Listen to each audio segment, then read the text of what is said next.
আপনার ২ থেকে ৬ বছরের বাচ্চাকে কি খাওয়াবেন বুঝতে পারছেন না? তাহলে আমার এই ভিডিওটা আপনি সেভ করে রাখতে পারেন। আমরা মারা প্রতিদিন একটাই টেনশন থাকে যে আমার বাচ্চাকে আমি কি খাওয়াবো, কি খেলে ওর শরীরও ভালো থাকবে, গ্রোথটাও ভালোভাবে হবে। আজ আমি খুব সহজভাবে একটা ডায়েট চার্ট বলে দিচ্ছি যে ২ থেকে ৬ বছরের বাচ্চাদের ডেইলি ডায়েটটা কেমন হওয়া উচিত। প্রথমেই একটা কথা মনে রাখবেন, এই বয়সে বাচ্চার গ্রোথ কিন্তু খুব দ্রুত হয়, তাই ব্যালেন্স ফুডটা সবচেয়ে ইম্পর্ট্যান্ট। শুধু পেট ভরানো না, নিউট্রিশন দরকার। এবার আমার ভিডিও থেকে জেনে নিন যে কোন সময় কোনটা দিলে ভালো হবে। সকালে কি দেবেন? সকালে খাবারটা কিন্তু খুব ইম্পর্ট্যান্ট। আপনি সকালে দিতে পারেন দুধ রুটি বা দুধ ওটস বা ডিম ব্রেড। ডিম খুব ভালো প্রোটিন সোর্স। সপ্তাহে ৪-৫ দিন আপনি দিতে পারেন। এখন অনেক বাচ্চা দুধ খেতে চায় না, দুধ খাওয়ার জন্য জোর করবেন না, স্মুদি বানিয়ে দিতে পারেন। ব্যানানা প্লাস মিল্ক মিক্স করে আপনি একটা স্মুদি বানিয়ে ওদেরকে দিতে পারেন। এবার আসি মিড মর্নিং স্ন্যাক্সে। এই সময় আপনি ওদেরকে ফল দিন, Apple, banana, papaya, any seasonal fruits যেটা অ্যাভেলেবল থাকে। ফল ন্যাচারাল ভিটামিন দেয়, ইমিউনিটি বাড়ায়। চেষ্টা করবেন জুস না দিয়ে হোল ফ্রুটটা দিতে। এবার আমি আসছি লাঞ্চ নিয়ে। এটাই হলো আমাদের মেইন মিল। ভাত প্লাস ডাল আর সবজি, সাথে একটু মাছ বা ডিম রাখবেন। সবজি খুব ইম্পর্ট্যান্ট আমরা সবাই জানি, কিন্তু বাচ্চারা খেতে চায় না।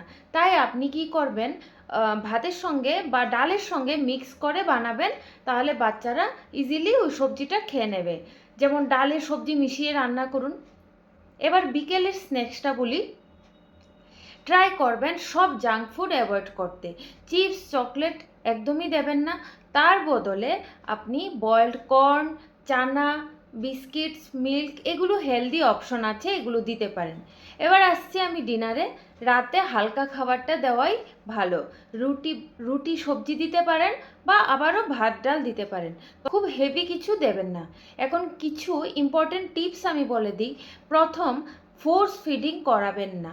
বাচ্চা না খেলে একটু গ্যাপ দিন, পরে আবার দিন। দ্বিতীয়ত, মোবাইল দিয়ে কোনোদিনও খাওয়াবেন না, এতে বাচ্চা বুঝে না সে কি খাচ্ছে। তৃতীয়ত, রুটিনটা মেনটেন করুন। আজ যদি আপনি সকাল 8:30টায় খাওয়াচ্ছেন, কালও আপনি সকাল 8:30টায় খাওয়াবেন। টাইমটা মেনটেন করা খুব দরকার। একই সময়ে খাওয়াবেন। চতুর্থত, ওয়াটার ইনটেক দেখুন, ও কতটুকু জল খাচ্ছে, এই জিনিসটার প্রতি আপনি নজর দেবেন। ফান বোতল ব্যবহার করুন, দেখবেন ওদের জল খাওয়ার ইচ্ছেটাও হবে। আরেকটা কথা, বাচ্চা একদিন যদি একটু কম খায় তাহলে প্যানিক হবে না। সবচেয়ে ইম্পর্টেন্ট হলো ভ্যারাইটি দিন, প্রতিদিন একই খাবার দেবেন না, কারণ টেস্ট ডেভেলপ করতে হবে। শেষে একটাই কথা বলবো, পারফেক্ট ডায়েট না, কনসিস্টেন্ট হেলদি হ্যাবিট ইম্পর্টেন্স। আপনি আজ একটু একটু করে ঠিক করুন, দেখবেন আপনার বাচ্চা নিজেই হেলদি হয়ে উঠবে। খাওয়া কোনো প্রেশার না, এটা হলো একটা হ্যাবিট, আর এই হ্যাবিট সময় নিয়ে তৈরি হয়। এই ভিডিওটা যদি আপনার কোনো কাজে আসে, তাহলে আরেকজন প্যারেন্টসের সঙ্গে অবশ্যই শেয়ার করে দেবেন। আর এমন সিম্পল প্যারেন্টিং টিপস পেতে হলে চাইল্ড গ্রোথ পয়েন্টকে ফলো করবেন। সবাই ভালো থাকবেন।